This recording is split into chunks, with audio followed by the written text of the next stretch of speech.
Meanwhile, in the Vela sector, Okay, the music sounded a bit like it was going Batman for a bit before it brightened up. it It just always happens when stopped. you exit and enter a sector, basically. But as you can hear, I can switch the radio into different frequencies, kind of like in a GTA game, with a more classic one. For the sake of Wow, showcasing me doing something like, optional planets. welcome to our secret Super Mario Galaxy playthrough. Well, again, with the whole thing with the planetoids, like I mentioned, did premiered in the second game actually. Sure, this is technically more refined, there are bigger, there are different things to do, and each of them functions as a sort of puzzle in itself. But concept-wise, that's where it premiered for the franchise. I still don't know who did it properly first, in terms of gaming or did premiere, but it does predate Mario Galaxy for quite a bit.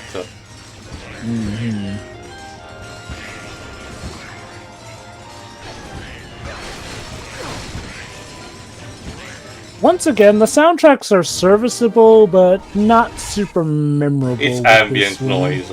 Some of the stuff for the more epic moment works better, but like I said, this franchise, outside of Secret Agent Clank, which had the whole, spy, parody aspect, this franchise still needs to assume a bit of an identity with compositions. Like I said, Rift Apart probably will get there more directly, but you'll be able to see. Anyway, there you go. This is what it works with the deconstruct weapons. You have different type of modes. Again, a bit similar to how Deadlock work, which adapts in terms of, how do you want your weapon to function. Do you want, for example, with the construct bombing load to have the explosive radius bigger, or to inflict poison, for example, stuff like that. Pick your literal poison. Wow, this radio station's got everything. The cool sounds of a typical DJ, and then it gets interrupted by some weird music track about Doctor the Fairy. Basically, this is what would have happened if the way Endgame managed all its character appearances was by them speaking to the Avengers via a radio instead of showing up at the very end. I mean, I joke. Obviously, a lot of these characters don't fight as Well, much, the but one that still. you're hearing right now is a character we'll meet later, because Nefarious has actually properly employed a species from a different planet, I think Terrachnoids, specifically for their scientific purposes, and this is one example. Stupid idea, blah, blah, blah. Our technicians are certified in the fields of home computing, video game testing, quantum physics, VCR repair, nanotechnology, and more. Have a question about your HoloNet browser? Let our friendly three-brain arachnoid sages guide you. Sir, don't tell me how to do my job. I don't come over to your cave and teach you how to bang rocks together, do I? All right then. Now, what type of particle accelerator did you say you were using? No question is too big. No question is too small. All answers. Unfortunately, I'm going to have to dock a few points for not including subtitles for these. Yeah, even in the actual game sections, like on level, you have seen it in the previous parts. We still don't have the subtitles like that. Insomniac constantly flips flops. It's amazing how the PSP spin-offs had a better idea how to have, more functioning subtitles. Yeah, like Thanks for calling. I always thought I was really smart. Turns out, I'm actually quite stupid. Thanks, Omnitech. You're welcome, imbecile. So if you're frustrated with your outdated, poorly configured box of paper clips you call a computer, call Pollux Omnitech today.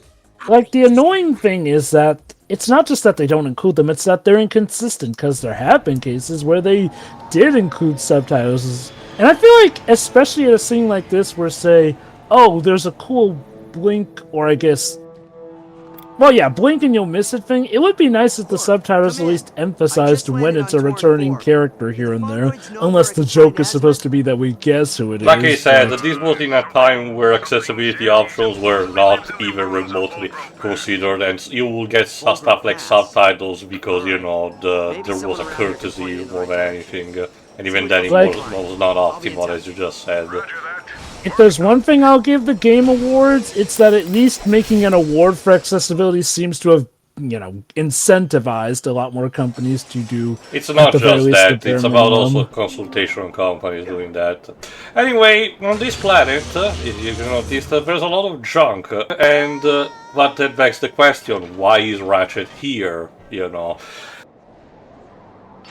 Again, point coordinates found in Warsaw ship about that mysterious character that was called Alistair Asimov. So that's who we need to find. A character called Asimov involved with robots. Not just that. Well, first of all, let's talk to the locals. It's a Vlad.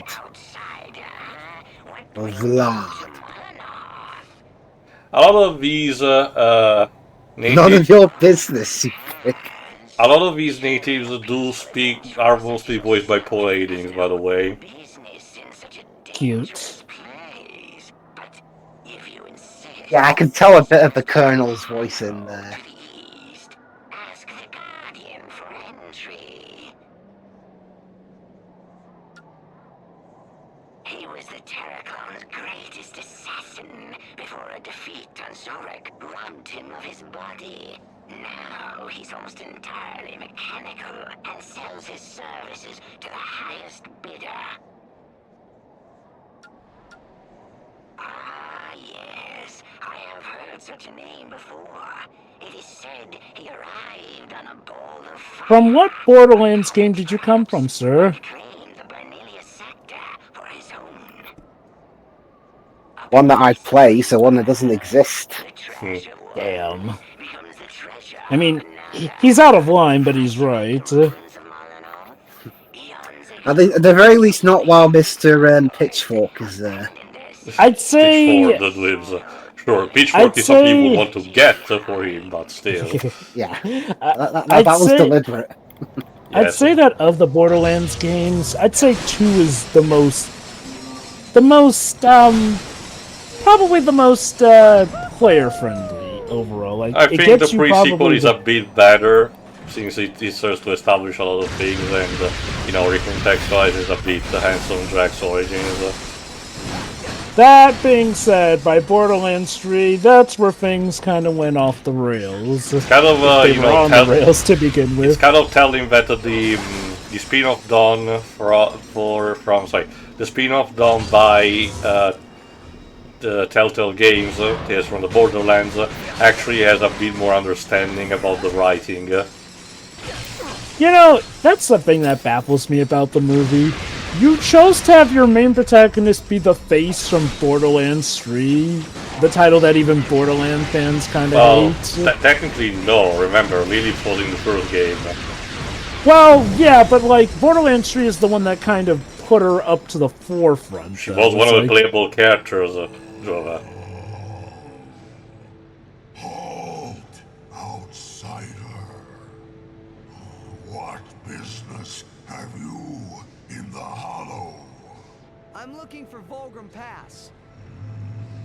Volgrim Pass, where the exile dwells. It is beyond this Hollow. But we do not grant entrance to outsiders. They must find it for themselves. But that's technically an entrance. Shut up. Ratchet, come in.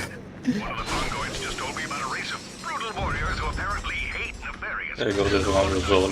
Get back here. Over there now to talk to him.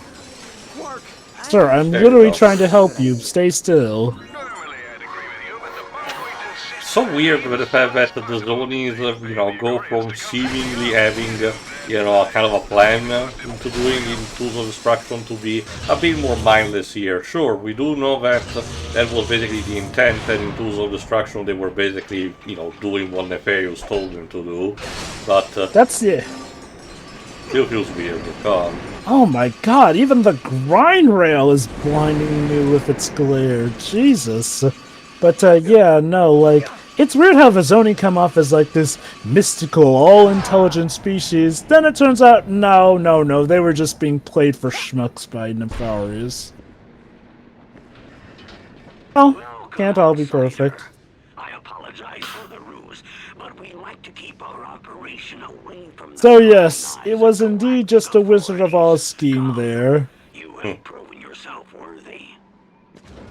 Fulgrim Pass is on the other side of the hollow, but Only a true warrior knows how to grind the rails like Sonic the Hedgehog. Of course.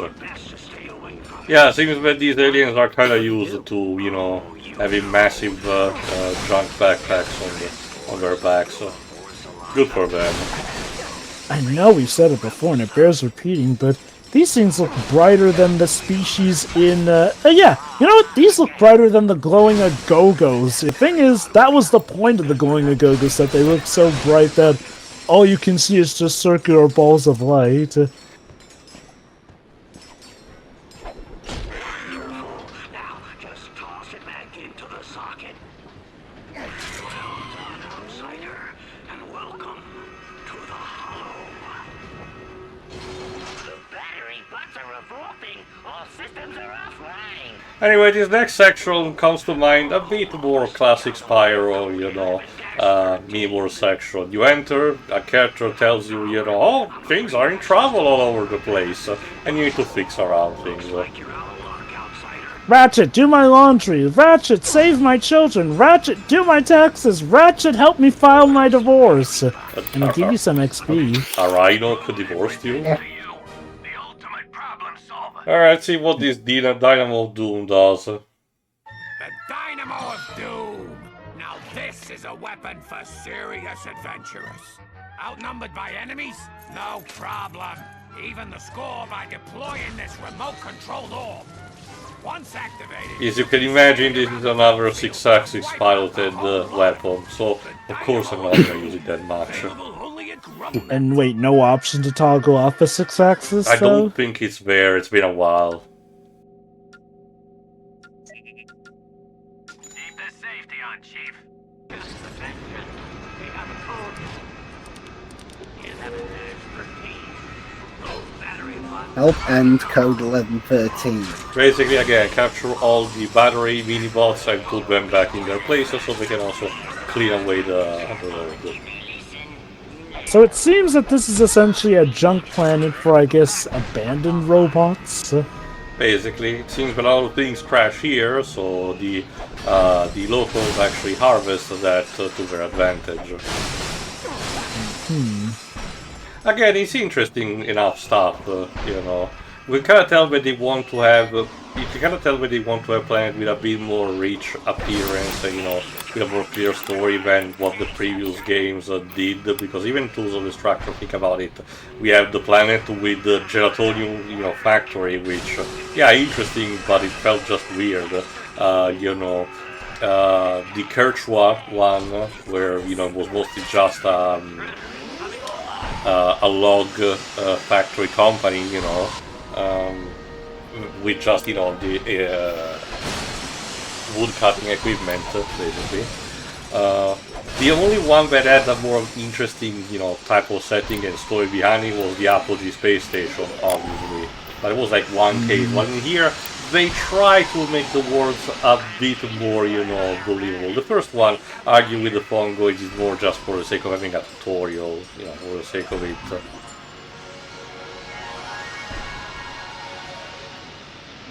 There you go. Like I said, those briefcases contain modes for the constructor weapons, so gotta collect them all to customize your weapons better. Like in this case, your constructor pistol can fire a laser beam. Very nice. The power is now literally in the palm of your hand. Basically. It's also funny, in retrospect, to notice how the second game is the Going Commando is the only one, major one, where Ratchet actually bothers in-game at different points in time to actually upgrade the Omni Wrench. While in the others, yes, he has different models of, you know, the Omni Wrench with each game, but they don't particularly emphasize the aspect of powering him up in terms of, you know, CQC.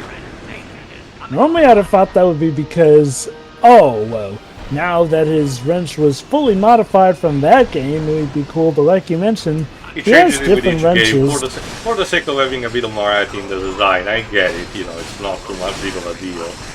I do wonder if maybe the true lore is that it's the same wrench, but one he's been tinkering with between each game, so it's already reached its full potential as far as he knows for each game. Mind you, that is me purely theory Especially crafting. considering, if you remember the second game, Ratchet has no particular problems just discarding the wrench he currently has, you know, as soon as he finds another one, so... We'll say this about the game. I know I'm mainly going off of part numbers, but in terms of times that Ratchet and Clank have gone without each other, they certainly have been separated for a good while here. Yes, you know. again, it's not like, thankfully the game will not have, you know, the blue balling continue for too long. I argue it's paced just well enough where Clank will return, obviously, not by the very end of the game just for, you know, one final showdown or anything, but not too early either. The game will, you know, tease you just enough for you to wanting Clank to be back. Perfectly balanced, as all things should be. Reflective slightly also in the gameplay because, you know, remember, Clank is basically Ratchet's complementary mobility tool, meaning that once you get him back, you can actually do some cleanup in terms of collectibles, which are now more easy to access, or in some cases now are properly accessible. And in terms of this being, as far as they were concerned, the final game in the series, I can get wanting to make the stakes feel a bit bigger by making it so that the two are separated for a longer amount of time. That said, though, yeah, it is nice to hear once again we've got potential backtracking. You know, I think people will probably be fine with having to come back or whatnot. Like, I don't think it's too much of a hassle. No, again, I argue it's fine. Nothing particularly, you know, teeth grinding. Like I said, this is one of the easiest games to 100% completion. But in the meantime, Ratchet has found what he was looking for, especially who. Hi. Do you know where I can find Alistair Azimuth? Well, that just happens to be what is clearly another Lombax, so... What? You could have just said no, guy! The worst he can say is no. Well, turns out the worst he can do is that. So basically now we have a grand sequence that is stylized as a chase, but again, at the end of the day, it's scripted for you to, you know, just dodge the obstacle on the rail. In case that voice might sound familiar for Alistair Azimuth, he is voiced by Joey Doria. If he has done a lot of things, you know, in terms of movies, televisions, and video games, but you might remember him more recently as Whispers VA from Yokai Watch. The first VA. Yeah, true, before the recasting. Well, now... He's been mostly doing kid stuff, you know, kid-related stuff, so this is basically up his alley. You should have trained more before coming for me. Wow, so this is what Whisper was like when he was alive. A grumpy, white-furred Lombax. Sure, I can believe that. I mean, given how Whisper can be, I get it. We did know eventually what his backstory was, which was still very surreal, but yeah, I can believe, you know, over time he, you know, occasionally became something like this. And then there was what they tried to do with him in Shadowside, which was weird. I still loved it. Anyway, oh, yeah. Time to finish the chase.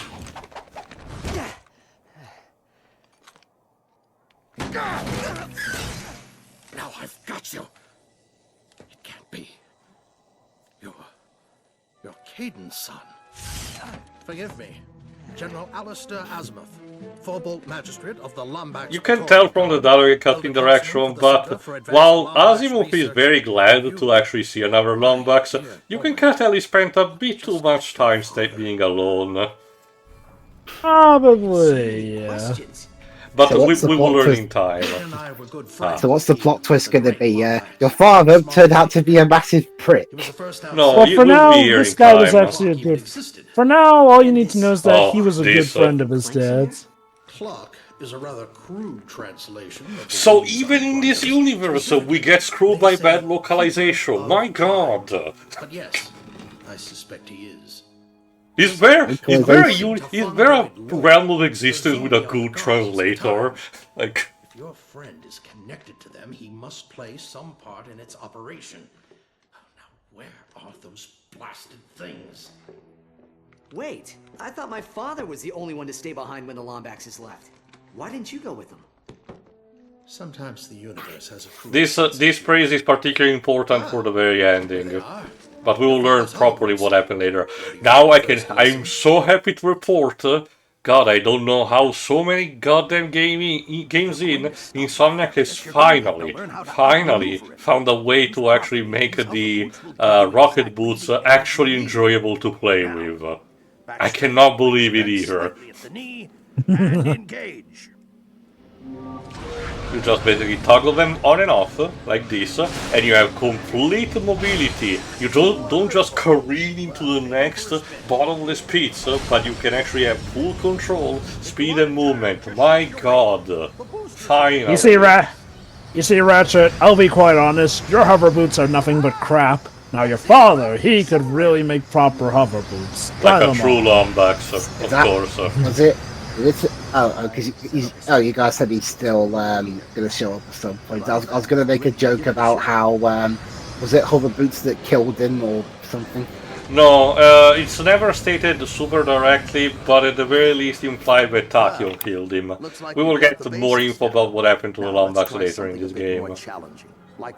Yeah, I thought he was going to say your father's boots were amazing until a pair of them killed him.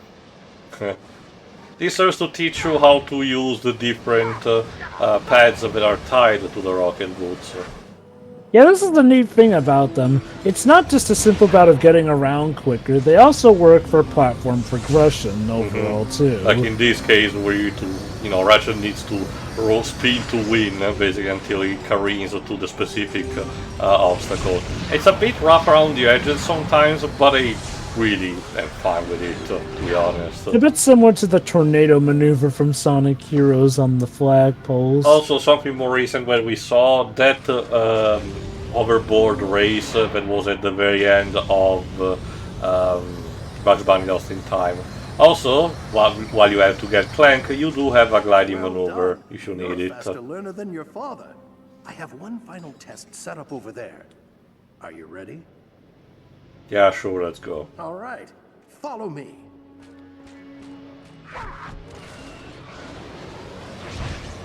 Wait, aren't you supposed to actually guide me with a slow walk around the area while telling me the backstory of my father? You must complete and grab every No, right now we're training. It would be kind of weird and stilted if I suddenly told you the stories of your father at this point. No, remember, the important part, just, slow walking as the camera maybe, hopefully, pans a bit around. Patience.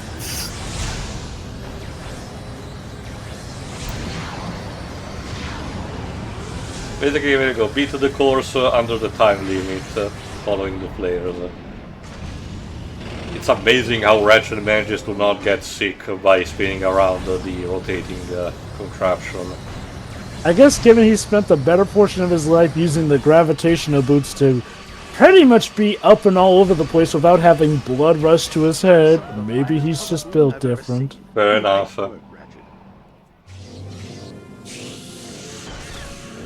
Yeah, they're still a bit of an old model. Ion coils might be a bit rusty. Probably could use some upgrades. Thanks. So what now? Storm Nefarious' stronghold? Force him to tell us where the clock is, huh? Nefarious would be foolish to reveal that information to us, no matter what we do to him. I don't know, man, but sure.